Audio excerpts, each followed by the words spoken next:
Belief is the enemy of knowing. All right, man. Welcome to Pro 777 Radio. This is episode 531. It's just me and Jason, and we're going to talk some drugs, psychedelic drugs, to be specific. You know, a lot of people take issue when I talk about drugs, but you've got to realize that I came of age in the middle of sex, drugs, and rock and roll. As a matter of fact, I turned 21 in 1984. In the middle of the biggest party this country has ever known, to my knowledge, maybe the 20s, but I wasn't there. Certainly the 80s party had a lot more drugs, I would imagine, I'm guessing. And what I saw of what psychedelic drugs do, it's not a good thing. And people argue that, well, you can use it for spiritual reasons. And sure, that is a legit argument. But my counter argument is where we have grown up has prevented our mindset from making that a valid possibility without assistance. That's my point of view. If you want to use these types of drugs that typically shaman and other countries use, I think you need to prep for it. I think you need to train for it. And if you're going to seriously go on a spiritual endeavor, I think you need a guide. That's my point of view. In terms of these laboratory created psychedelics, I'm not down with it. First of all, you don't know what's in it. And back in the day when LSD was being passed around, you had no clue how it was made, who made it, what the differences were. And there were clearly differences.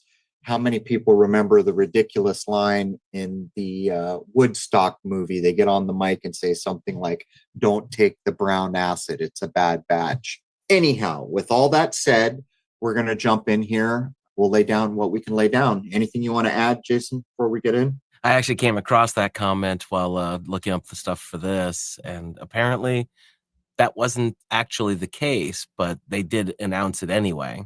What do you mean it wasn't the case? There was something else going on? Because I'm just referencing what I heard in the movie. Apparently Santana took the brown acid, and the comments that I was seeing were all acid is the same. Well, you know, it's like all these laboratory drugs. You know, it's not the same. You don't know the skill level of the person made it, what, you know, the chemicals they had available to make it. It's about, you know, that's one thing that happened in California. I was at the epicenter, literally ground zero for methamphetamine, the kickoff. And they kept outlawing parts of how people made it, and it got worse and worse and worse for you. But before all that happened, they were purposely making different kinds of meth to do different things to people. They knew that they could influence behavior with how they made that drug. And I know this firsthand. But anyhow, let's jump into psychedelics. The National Library of Medicine has this to say about psychedelics. Psychedelics are powerful psychoactive substances that alter perception and mood and affect numerous cognitive processes. They are generally considered physiologically safe and do not lead to dependence or addiction. Their origin predates written history, and they were employed by early cultures in many socio-cultural and ritual contexts. After the virtually contemporaneous discovery of LSD and the identification of serotonin in the brain, early research focused intensively on the possibility that LSD and other psychedelics had a serotonergic basis for their action.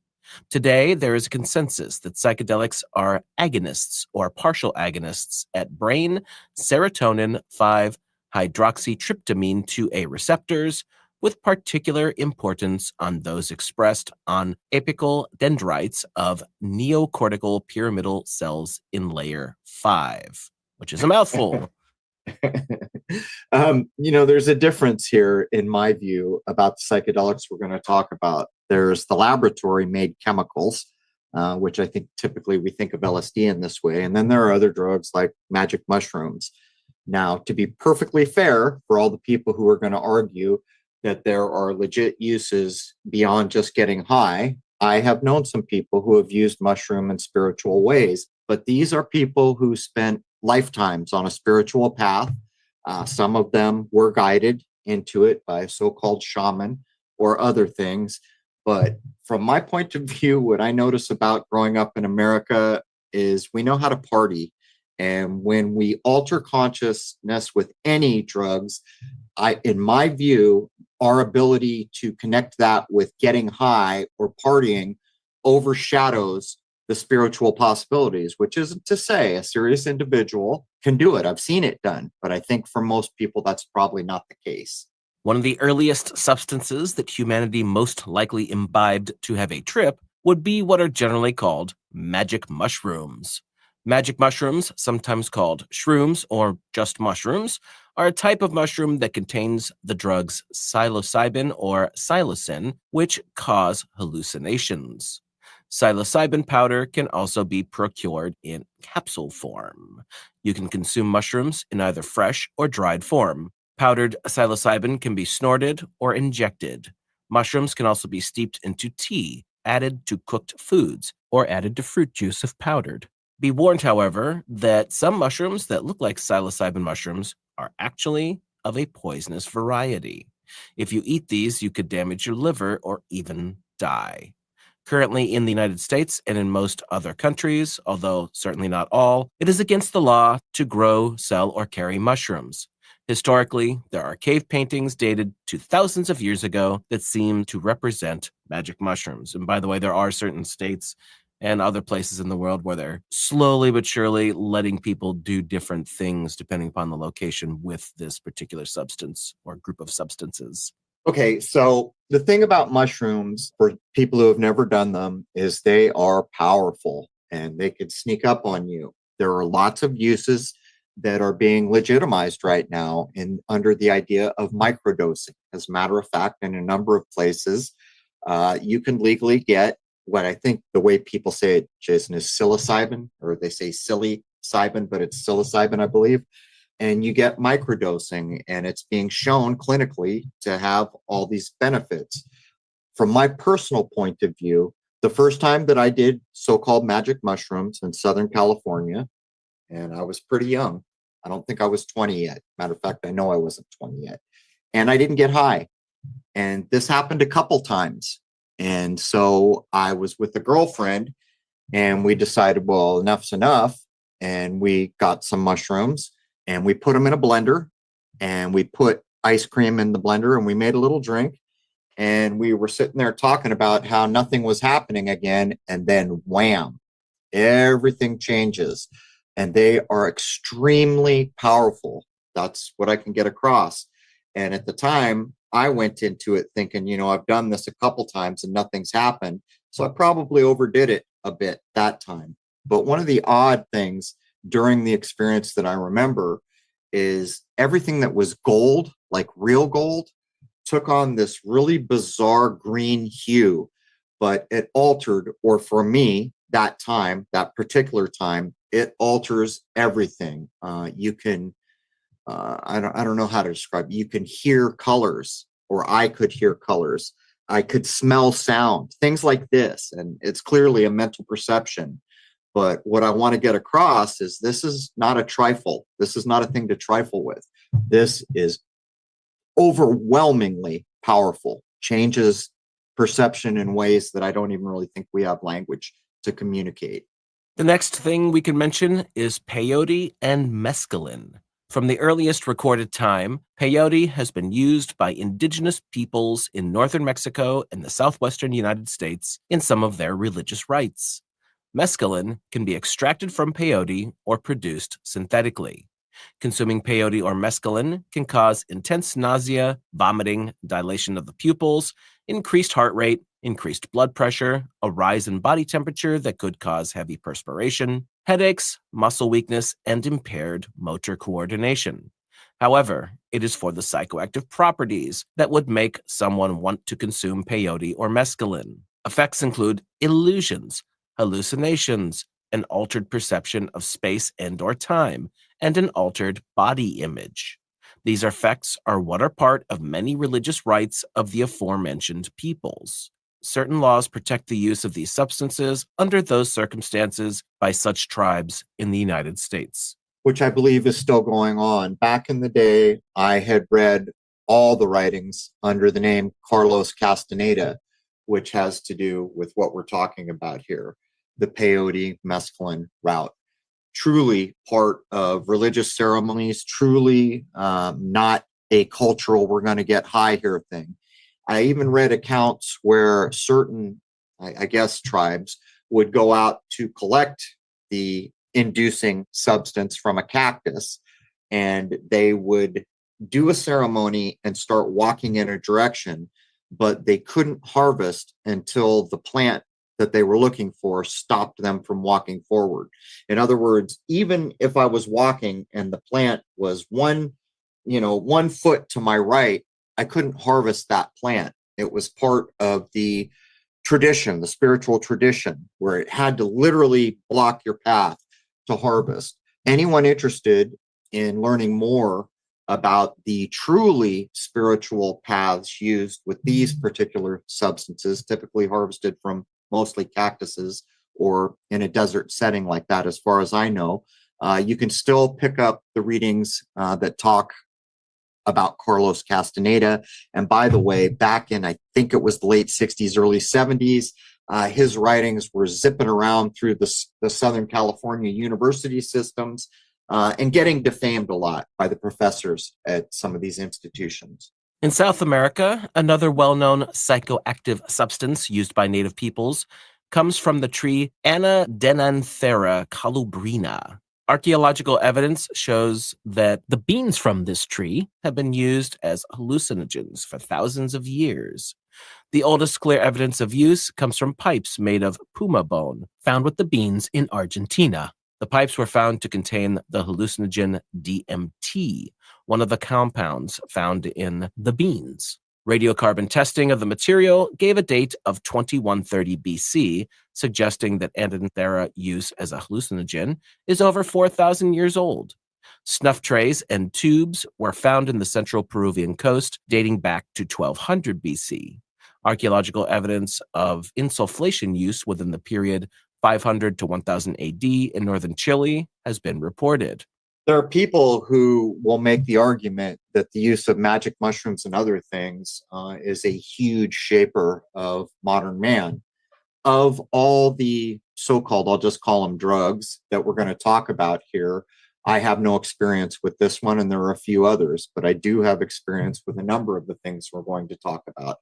One of the interesting things, and by the way, from my point of view, taking LSD, while it similarly changes your perception, it's a different experience, or at least it was for me. And I've done both LSD and mushrooms a number of times. As a matter of fact, I would go so far as to say, as the first time I did LSD, the experience was not the same as the other times that I did LSD. As a matter of fact, I would say each time seemed to be different, whether the chemical makeup of whatever the hell it was I took was different. But one of the strange things is when you're out in nature, it gives you the perception that every single thing is alive, like a rock, like everything has like a spirit or a life to it. But as we go through, I'll mention the ones that I have direct experience with. And this one I do not have direct experience with, but I mean, look how long it's been in use as a spiritual, mechanism, I guess is the word, 4,000 years or more that we're aware of. Next, let's discuss ergot, which is a fungal disease of cereal grasses, especially rye, caused by species of a certain kind of fungus. The disease decreases the production of viable grains by infected plants and can contaminate harvests. Ergot fungus can produce hallucinations and psychosis. Kykeon was an ancient Greek drink of various descriptions, commonly made with water, barley, and naturally occurring substances. Others could have been made with wine and grated cheese. However, it is widely believed that Kykeon refers to a psychoactive compounded brew that was used by members of the Eleusinian mysteries. The ergot fungus could have contaminated the grains used to make the drink. Kykeon was said to be used at the climax of the Eleusinian mysteries to break a sacred fast, but is also mentioned as a favorite drink of Greek peasants. So here again, ergot, I have no direct experience with, but I have done a good deal of research on the Eleusinian mysteries, which is kind of a misnomer because I think it's pretty clear that just to go out and do research, most of this information, whatever it was, has been lost. But it is clear that it was a big deal. It was named after a geographical region, that there are provable accounts that Caesars wanted to get involved, even a Caesar from Rome being turned away because one of the precepts was if you killed someone, you couldn't take part in this. I think it's weird. It's like for a year. Like if you killed someone, you can't do this for a year. And I don't know, you have to repent or something. But one of the things about the accounts that we still have of the Eleusinian mysteries is that it was the most beneficial thing culturally in the eyes of the people who were around then or knew something about it of any other thing that they were aware of. So whatever was going on there, it was quite a thing. It was a big deal. And Ergot was part of it. Next, let's discuss Soma, which, in the Vedic tradition, is a ritual drink of importance among the early Vedic Indo-Aryans. The Rigveda text mentions it particularly in the Soma Mandala. Gita mentions the drink in chapter 9. It is equivalent to the Iranian hayoma. The stalks of the plant that were used were pressed between stones, and the juice was filtered through sheep's wool and then mixed with water and milk. After it was offered as a libation to the gods, the remainder of the soma was consumed by the priests and the sacrificer. It was highly valued for its exhilarating and, most likely, hallucinogenic effect. The personified deity Soma was the master of plants, the healer of disease, and the bestower of riches. So I have no direct experience or knowledge of this at all, other than, if I'm not mistaken, Jason, Soma is the name of the drug from Brave New World that they get everyone on, isn't? Do you remember that? Yep, that's what they called it. Pretty sure. So that's interesting that that's a deity, and in this usage, apparently the master of plants. But is like, sounds like is like. I'm wondering if the writer of Brave New World was aware of this, to use that name for the drug when they're taking over the world. They're going to drug everybody. Again, this idea is echoed in the movie that I've mentioned a number of times called Rollerball, the 1974, I think, version with James Caan. It's very stealthily hidden into the storyline. If you pay attention during the movie, when everyone's done with work, they have these little pill boxes they carry with them, and they offer them. And there's, I think, one reference in the movie that makes it clear what's going on. James Caan offers the drug, which reminds me of the Brave New World, Soma, which is why I'm mentioning it, opens his pill box and says, only take one, be careful, these things are powerful, or something to that effect. Anyhow. The last one we will mention is Ibogaine, which is a naturally occurring psychoactive substance found in plants in the family Apocynaceae. It is a psychedelic with dissociative properties and has been used to treat drug addictions. The psychoactivity of the root bark of the iboga tree, Tabernanthe iboga, from which ibogaine is extracted, was first discovered by the Pygmy tribes of Central Africa, who passed the knowledge to the Bwiti tribe of Gabon. French explorers, in turn, learned of it from the Bwiti tribe and brought ibogaine back to Europe in 1899-1900, where it was subsequently marketed in France as a stimulant under the trade name Lambarene. Ibogaine-containing preparations are used for medicinal and ritual purposes within the African spiritual traditions of the Bwiti, who claim to have learned it from the Pygmy peoples. Although ibogaine's anti-addictive properties were first widely promoted in 1962 by Howard Lotsof, an American scientific researcher, its Western medical use predates that by at least a century. Ibogaine is a big deal, and particularly in this time where so many people are addicted because we have a drug cartel running our medical systems, and they love to get people addicted to things to the point where it wasn't enough that they've got people addicted to opiates. Now they're doing these long-acting opiates, which are much, like thousands of times harder to break the addiction. And no one's ever going to convince me that they don't know what they're doing. And Ibogaine, I've done a hell of a lot of research. I've read a number of books on it. Ibogaine's a big deal. And I think that you're going to see resistance to any kind of legal usage in this country, because all the accounts that I read, that some of the worst addictions are dealt with in short order. And it's not just the addictions, mental problems, psychological hangups, so many things. People feel like they've been handed a new lot in life after this. Again, I have no direct experience with it, but I now know a number of people who have used Ibogaine, and each of them has a similarly amazing tale to tell after the fact. As a matter of fact, from what I have read and researched, and from the people that I know, including David Avocado Wolf, who have taken it and described, I would set this aside as a different effect mentally than something like magic mushrooms, DMT. In my mind, not having any direct experience, the perception I currently have is that it stands alone and different to the point where I don't even think I would call it a psychedelic. Anyhow, that's just my point of view, but I have done one hell of a lot of research on Ibogaine, and I think it's a big deal. I think it's an important thing, particularly in these addicted times. Now let's move on to the 20th century and discuss lysergic acid diethylamide, or LSD. LSD is a rather powerful, mind-altering hallucinogenic substance, first synthesized by the Swiss chemist Albert Hofmann. In 1929, Albert Hofmann joined the pharmaceutical chemical department of Sandoz Laboratories, which was located in the city of Basel, as a co-worker with Professor Arthur Stoll, who was the founder and director of the pharmaceutical department. He began studying the medicinal plant squill and the previously mentioned fungus ergot as part of a program to purify and synthesize active constituents for use as pharmaceuticals. His main contribution was to elucidate the chemical structure of the common nucleus of glycosides, which is an active principle of Mediterranean squill.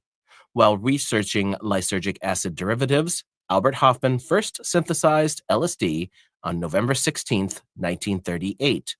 The main intention of this synthesis was to obtain a respiratory and circulatory stimulant known as an analeptic.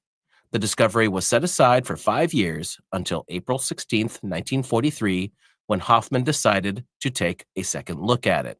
So I don't know about you, Jason, but I have always felt like the discovery and research into LSD has an underhanded connection to intelligentsia in the United States in some way. And that's just my perception. It is clear to me from all the research, particularly around Woodstock and that period of time when it was being used, or weaponized, I guess is a better way to say it, to quell the uprising of young people who didn't want a world full of war and the way their parents had shaped things. That was real. LSD was one of the drugs used to kind of put a cap on the so-called youth revolution. But the LSD, I think, clearly was studied to a level where places like the CIA knew damn well that you could expand consciousness and do other things with it. And I think there were all kinds of recipes and ways of making it, and they knew a hell of a lot.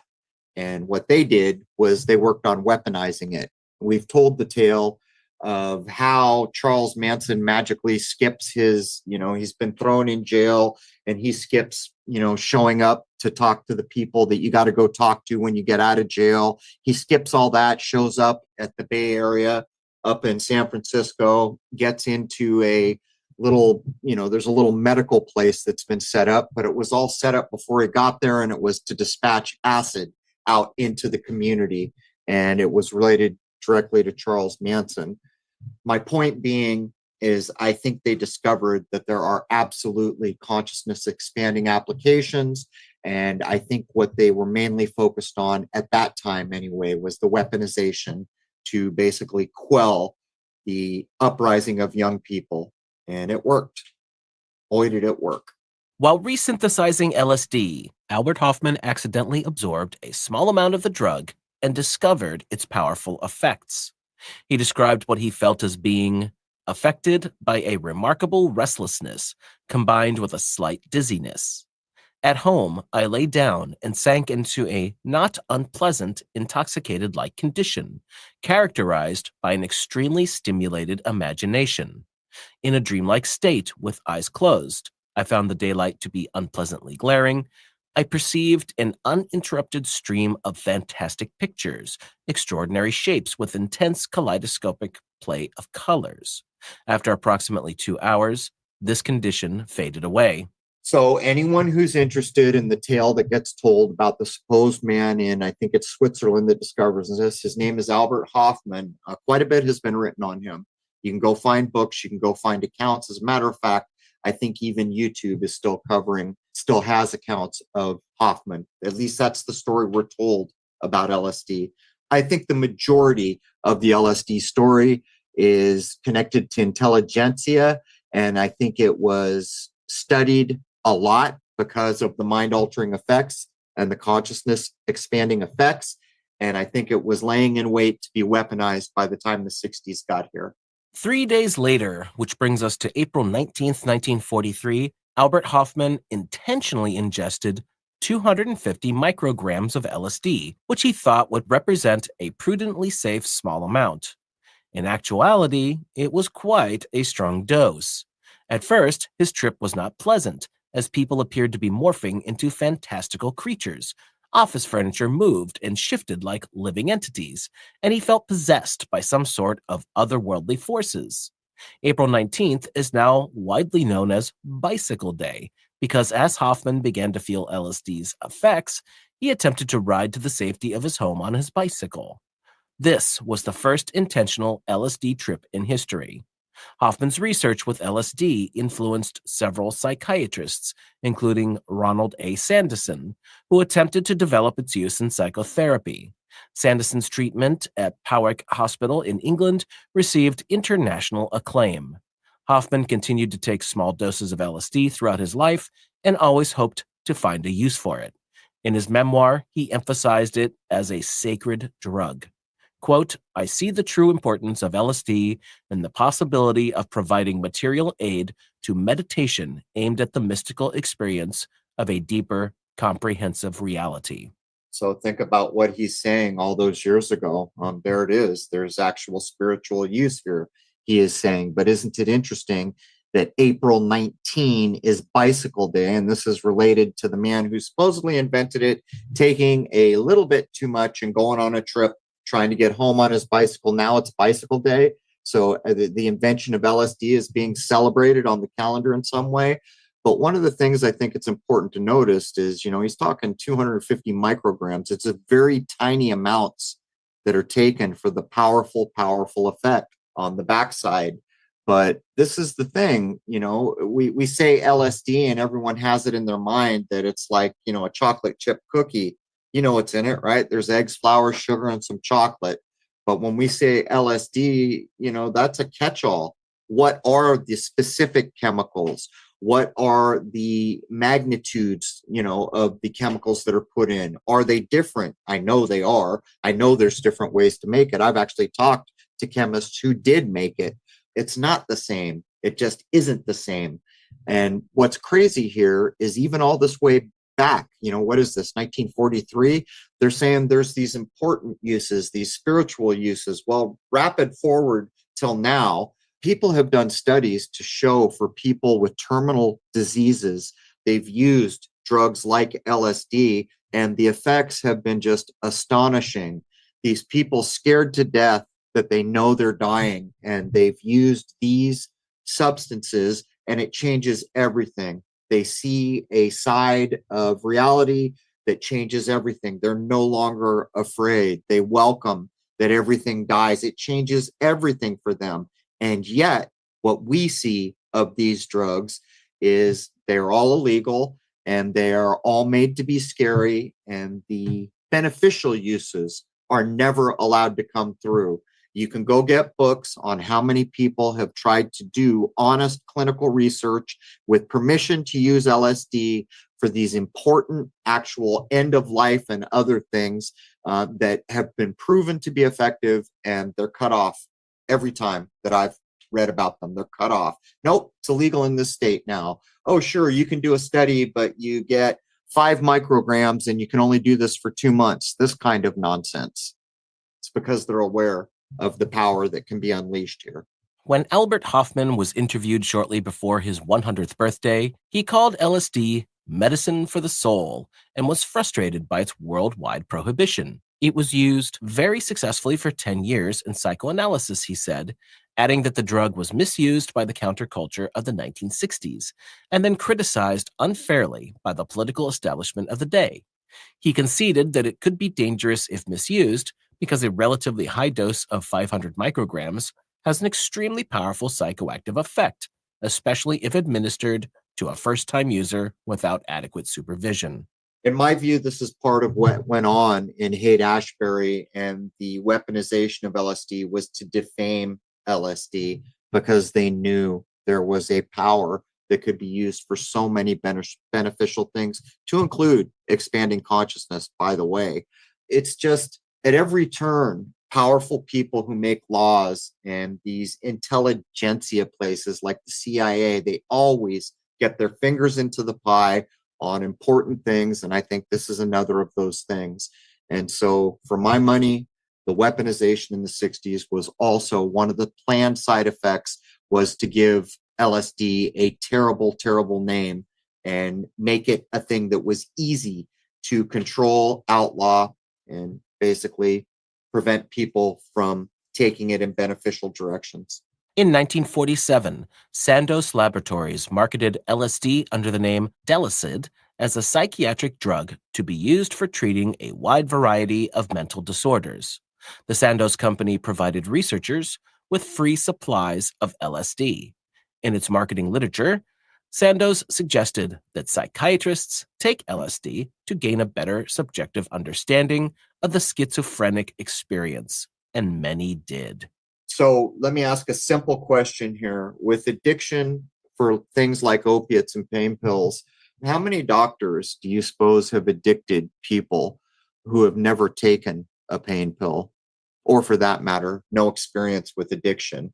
This is 1947. There was still some common sense and still a little bit of higher mindedness within the medical community. I mean, am I alone in saying, hell yes, these people are dealing with it? They should take it. They should comprehend what the heck they're talking about. But here we are again. All these beneficial things for things like schizophrenia and other things. I've read a lot of research that has some pretty astounding claims that things like this were cured or made much, much better.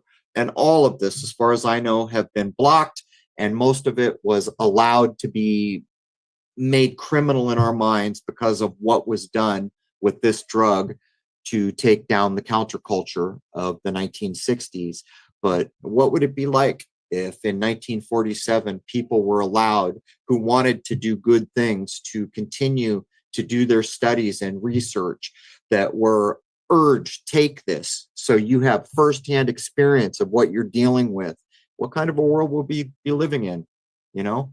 In 1950, a former bootlegger rum runner named Al Hubbard was reading through a copy of the Hibbard Journal, a European science publication, when he stumbled across an article about a then relatively unknown chemical compound called LSD, which was slowly but steadily gaining scientific interest due to its properties as a powerful hallucinogenic. Al Hubbard was instantly fascinated by what he read and was able to track down the researcher who wrote the article and obtain some of this substance for himself. Hubbard ingested some, resulting in a profound experience in which he decided to abandon his uranium business and dedicate himself entirely to promoting the use of LSD, which he now believed to be a powerful utility for opening the human mind. He was now on a mission to spread its use.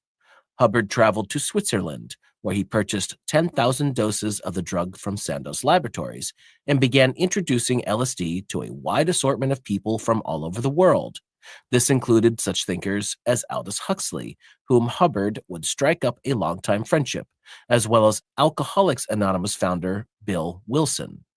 Hubbard introduced LSD to prominent psychiatrists in Hollywood, who in turn would introduce it to many of their celebrity patients, including Cary Grant, Jack Nicholson, and Stanley Kubrick. Hubbard was known to travel with a leather satchel full of pharmaceutically pure LSD and, by all estimates, introduced more than 6,000 people to the drug, earning him the nickname the Johnny Appleseed of LSD. Kind of sounds like there's something important about what was discovered here, doesn't there? kind of sounds like the people. I mean, look, he's got a uranium business. That must be a good paycheck, right? So he takes LSD and something changes. Oh, I'm not doing that anymore. I'm going to switch over to this thing, which I think is consciousness and spiritually expanding. That's a hell of a jump from uranium to a spiritual mindset. And then he gets into the rich and famous. And, we've covered Huxley and others. Isn't it interesting that the founder of Alcoholics Anonymous, that's a story on its own, can be associated with LSD?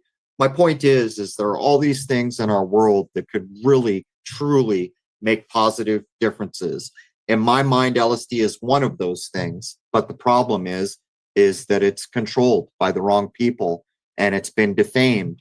And for my money, I wonder if those original chemical constituents that made these LSDs that we read about that had so much promise, are those even known anymore? Or is it personal information of some corporation? Who knows? The point being is that in our world, until we get to a point where research like this is fostered and urged forward, we're going to be in a tough spot, which is where we are now.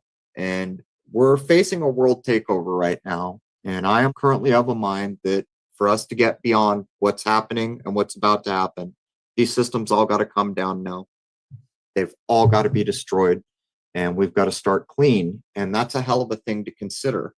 But on the other side, what if we did have medical establishments that were interested in spiritual ideas, that were interested in mind expansion, these kinds of things? This is the world that I hope for in 100 years. But we can look back and we can look at the records of things like we're reading here and see what happened. People found this thing that had all this promise. And what do we know about it now? It's been defamed, it's been legalized, and it's been weaponized. Other than that, not a lot has come of it. Although, like I said, within the last maybe 4 or 5 years, I'm aware that microdosing psilocybin is being partially allowed in certain places. I guess that's a step in the right direction. In one of his more fortuitous encounters, Hubbard also turned Myron Stolaroff onto LSD. Stolaroff was a senior official at the Ampex Corporation, an early Silicon Valley tech company. As a result, Stolaroff himself became a huge proponent of LSD and would introduce the drug to many others in the early computer industry, including Apple co-founder Steve Jobs. It is said that a lot of early computer scientists were inspired by the use of psychedelics, thanks in large part to Al Hubbard's introduction of the drug to Stolaroff. Makes you wonder if the LSD back in this time was the consciousness expanding recipe. Look at all these people. These are people that are stamped into our history books. We don't think of LSD in that way. LSD is a hippie drug, right? Those dirty hippies took LSD. Look what we're saying here. Silicon Valley, the movers and shakers of the 20th and 21st centuries, all taking this drug. Just saying. Al Hubbard began referring to himself as an LSD researcher and had dreams of setting up a series of clinics in order to train other LSD researchers. In 1953, he met with Dr. Humphrey Osmond, a Canadian psychiatrist who was known for his research of hallucinogenic compounds. The two men developed a form of psychedelic therapy involving high doses of LSD and geared toward achieving a mystical or conversion experience for people seeking to overcome psychological trauma. Hubbard extended his practice of psychedelic therapy with Dr. Abraham Hoffer at the University of Saskatchewan. He would later use this therapy for helping chronic alcoholics achieve sobriety in California, though there were accusations at the time that Hubbard charged high fees for his services and was being financially exploitative. Overall, though, his therapy was held in high regard by many in the psychiatric community. By the 1960s, Hubbard was enjoying an esteemed position at the Stanford Research Institute, where he was running special LSD sessions for a government think tank. This has led to speculation that Hubbard was involved in the infamous MKUltra experiments conducted by the CIA, though this has never been proven. So here we are again. In the same paragraph, we have the insidious idea of MKUltra. I even think there's a modern movie that portrays someone who's been MKUltra'd and doesn't even know it. and is actually a weapon finds out on accident. But the other side in this paragraph is they're helping chronic alcoholics. Is there a more difficult addiction to beat than alcoholism? It's up there, right? One of the reasons it's up there is because it's legal. It's easy to get. And this is my point.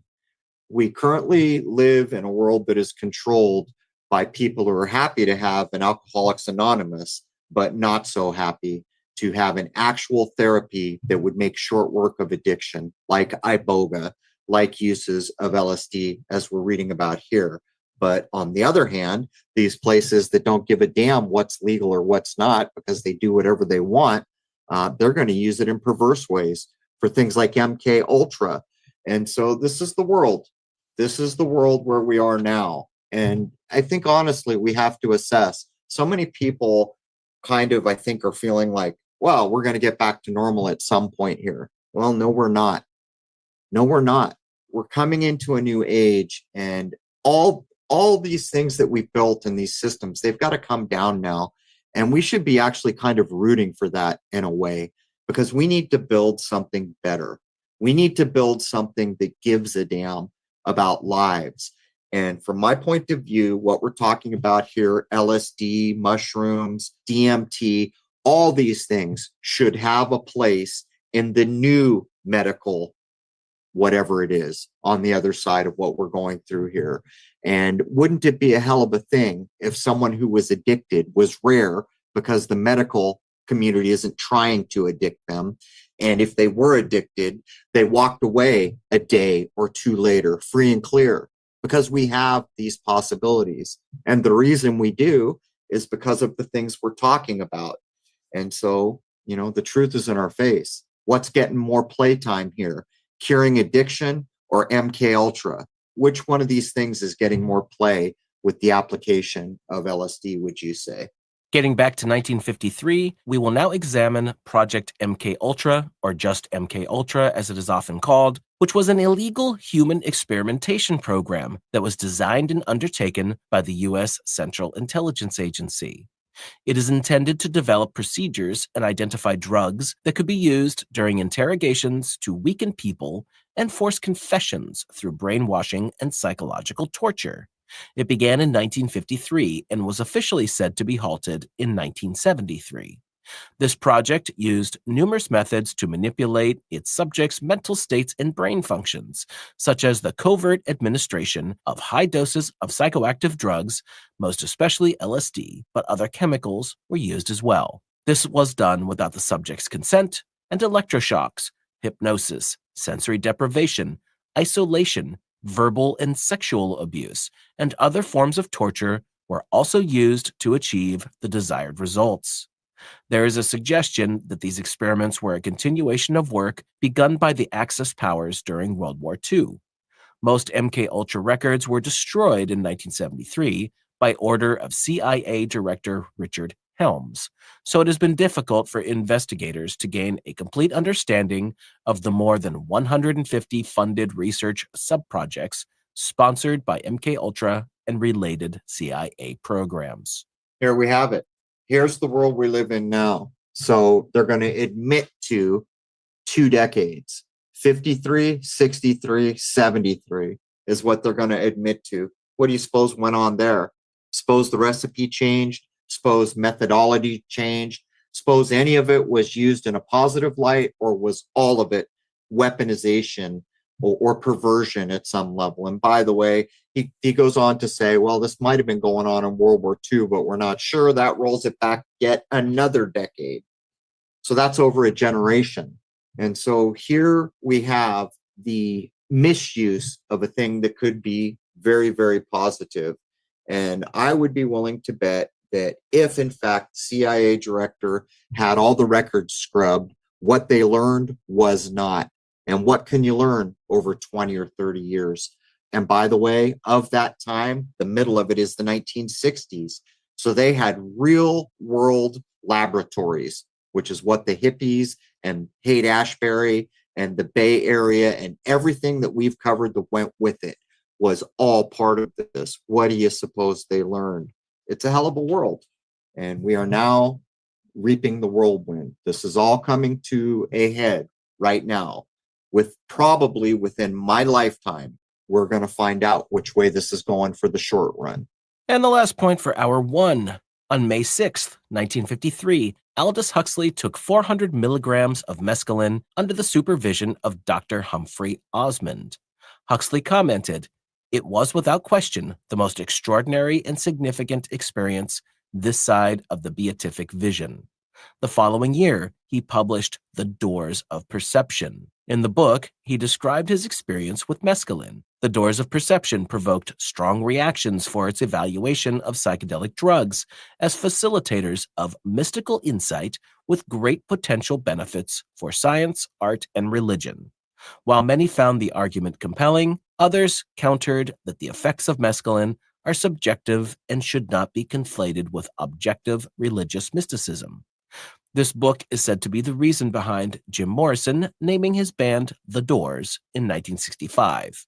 Aldous Huxley continued to take psychedelics for the rest of his life, and the understanding he gained from them influenced his final novel, Island, that was published in 1962. Do you know if that last novel mentioned is similar to the recent movie of the same name, Jason? I do not, actually. That's with, what's her name, Scarlett Johansson? I'm not familiar, to be honest. I'm not familiar either. I'm not aware of this novel at all. But I mean, look at what we're looking at here. Huxley actually does this. He takes mescaline, but he does it with a doctor there. He then turns around and says it was without question the most extraordinary and significant experience this side of a beatific vision. Changed his life in spiritual ways. Then he writes a book, The Doors of Perception. A lot of people are catching on to what's in this book, and then it's weaponized. Weaponized to the point where the Doors lift their name from this book. And do we need to remind everyone who the Doors were? Jim Morrison's dad was busy telling lies to start, based on a lie, the Vietnam War, the Gulf of Tonkin incident, Jim Morrison's father being an admiral or a rear admiral, I forget. So his father is on the big stage, weaponizing, starting wars, and Jim Morrison is on the small stage, weaponizing, drugging the living daylights or playing their role in this. And people get upset because they like the music. I like some of the music too, but I'm under no illusions here. If you wanted, you could go read The Doors of Perception and make your own call and see if there is reason within those pages to consider that there are significant spiritual gains to be made, or whether it's something else, what the mainstream is saying. They counter that the effects of mescaline are subjective and should not be conflated with objective religious mysticism. And I say poppycock to that. We can look at endless indigenous peoples that used mind-altering substances in spiritual ways. But unfortunately, in the part of the world where I live in, we have to change our mindset to get back to that possibility.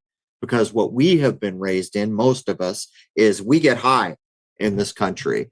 And if we can get beyond that, I think there are absolutely consciousness expanding possibilities, spiritual possibilities. The one thing above all other things from my days of abusing drugs, because I was not looking at the time for spiritual upliftment.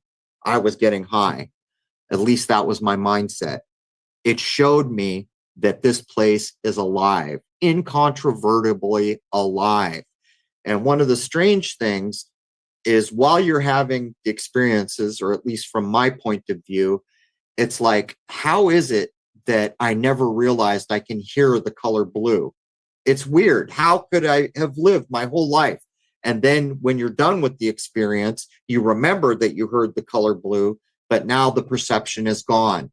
It's like, oh, I must have been really high and confused. I thought I could hear the color blue. But when you're in the experience, it's real. It's as real as it's actually more real than real, I would say. And there's so much promise in so many things, but we're currently under a dark cloud. Currently, people in a death cult are running our world. And I think we're all going to find out pretty quickly that the population is in free fall. A different world is on the other side of wherever the 0 point ends up being. And that sucks because human beings don't like change, particularly change at that level. Huge change. Everything changes. But on the upside, if we pull our damn selves together, we can be key in building what comes next. We can build a better world. Anyhow, Jason, anything you want to add before we wrap up hour one? Well, to answer your question, the answer is no. That 2005 movie does not come from that book. However, Leonardo DiCaprio appears to be looking to do an adaptation of it for television. This is one novel that I'm not even aware of, so I'll try to go make myself a little more aware of it, because it did come from our Huxley gang in and around the circles of power, having written things that echo out into every school district in this country and continue to be assigned reading. But anyhow, I'm going to wrap up hour one of episode 531. We're going to take a short break. We're going to come back and we're going to keep going. These are fascinating topics. And my only caveat is be careful. These are powerful, powerful things. And I don't know how to describe to people who've had no experience with it anything more than this is dynamite. So don't play with lighters. If you get serious about this and you want to change your state of mind and have a spiritual experience, that is possible. But you got to do what you got to do to get there. With that, hour one is free to everybody at pro777radio.com, CRROW777radio.com. Members know to log in for the full episode. They get free access to all the forums, comments under every episode, and they also get free access to the 2-hour film called Shoot the Moon, which covers all my telescope work, to include the double sun, or the sun we don't see, which is being filmed more and more. And I also suspect that is another thing that will be part of the new age. I think it is quite possible that the new era, the new age, we may have 2 suns in our sky. And that's an outlandish thing to say, but I think it's possible. With that, I'd like to wish you all a happy, healthy, and higher-minded new era. And I hope to see you logged in on the other side. There it is, man. Cheers.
Belief is the enemy of knowing.